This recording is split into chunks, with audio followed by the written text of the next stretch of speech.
Halo teman-teman semua, kami dari kelompok jurusan Kurikulum dan Teknologi Pendidikan. Perkenalkan, saya Nadira Mazaya Putri dan rekan-rekan saya, yaitu Ulil Absor dan Dias Revandi. Saat ini, banyak sekali beredar berita bencana alam yang memperkirakan gempa bumi 8,7 skala Richter dan berpotensi tsunami. Hal ini menyebabkan peringatan kepada masyarakat untuk selalu waspada dan hati-hati dalam beraktivitas. Namun, muncul situasi di mana masyarakat resah dengan adanya perkiraan bencana tersebut, dan masyarakat diminta untuk selalu siaga dalam kondisi apapun. Karena itu, warga merasa panik. Pemerintah mengharapkan masyarakat tak perlu panik dengan cara mari kita mengenal dan mengetahui mitigasi bencana. Apa itu mitigasi bencana? Mitigasi bencana adalah segala kegiatan yang berupaya dalam mengurangi risiko dan dampak yang diakibatkan oleh bencana. Mitigasi bencana perlu dipahami oleh semua masyarakat, terkhusus daerah yang beresiko rawan bencana. Jenis-jenis mitigasi bencana. Mitigasi bencana terbagi menjadi dua.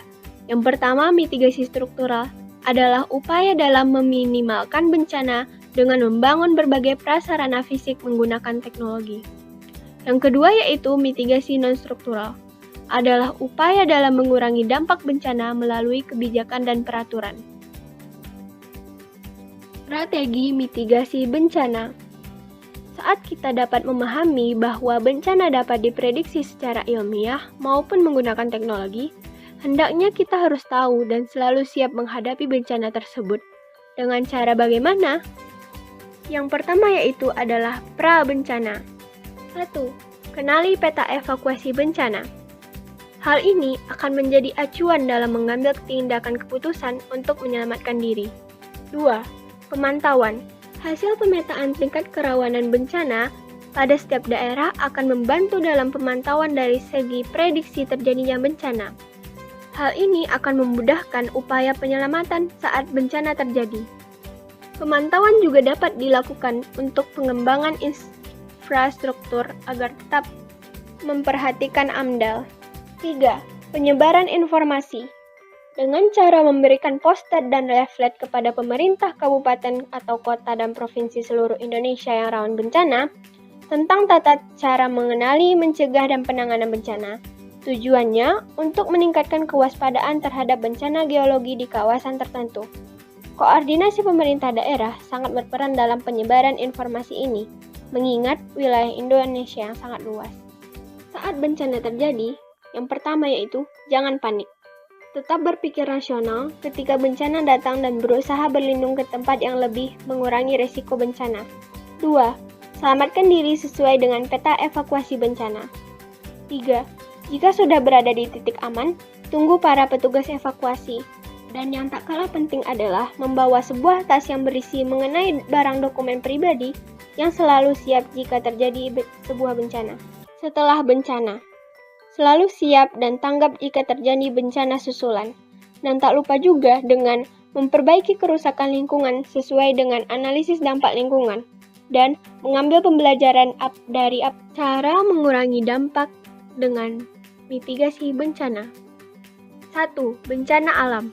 Dengan cara membangun terasering yang menggunakan sistem drainase yang tepat, membuat peta rawan bencana tanah longsor, melakukan pembuatan tanggul penahan runtuhan batuan, penutupan rekahan di atas lereng, melakukan reboisasi di hutan yang gundul, tidak mendirikan bangunan di daerah tebing atau tanah yang tidak stabil, dan memperhatikan membuat sistem peringatan dini.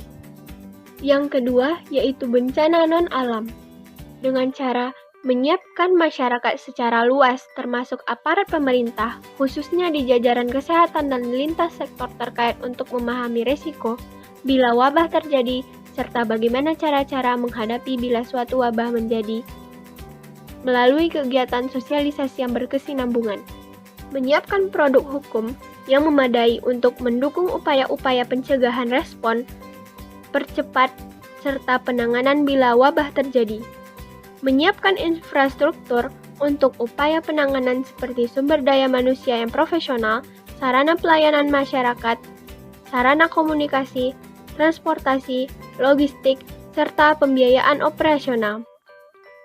Dan upaya penguatan surveillance epidemiologi untuk identifikasi faktor risiko dan menentukan strategi intervensi dan penanganan maupun respon dini semua jajaran. Yang ketiga, bencana sosial. Dengan cara mendorong peran serta seluruh lapisan masyarakat dalam rangka memelihara stabilitas, ketentraman, dan ketertiban, mendukung kelangsungan demokratisasi politik dengan keberagaman aspirasi politik, serta ditanamkan moral dan etika budaya politik berdasarkan Pancasila dan UUD 1945. Mengembangkan supremasi hukum dan menegakkan hukum secara konsisten, berkeadilan, dan kejujuran. Meningkatkan pemahaman dan penyadaran serta meningkatnya perlindungan, penghormatan, dan penegakan hukum. Dan menjunjung tinggi penegakan HAM. Yang keempat, bencana berbagai sektor.